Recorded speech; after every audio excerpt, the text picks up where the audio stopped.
તો આ તરફ જામનગરમાં લેઉવા પટેલ સમાજનો સન્માન સમારોહ યોજાયો, જેમાં જ્ઞાતિ ભોજન અને સન્માન સમારોહ કાર્યક્રમનું આયોજન કરવામાં આવ્યું હતું।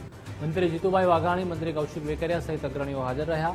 તો અન્ન ભેગા તેના મન ભેગા અને સાર્થક કરવા લેઉવા પાટીદારો ઉમટ્યા છે। સમાજના દાતાઓ અને નવનિયુક્ત મંત્રીઓનું પણ સન્માન કરવામાં આવ્યું। 65,000થી વધુ લેઉવા પટેલ જ્ઞાતિજનોએ સમૂહ ભોજન લીધું।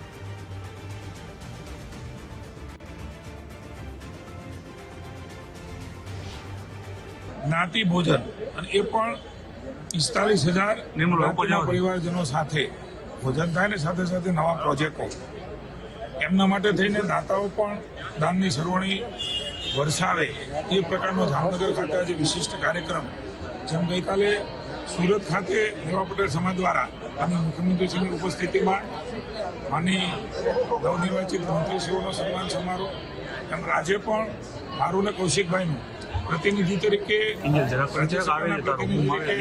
લેઉવા પટેલ સમાજ જામનગર દ્વારા પણ વિશિષ્ટ સન્માન રાખવામાં આવ્યું।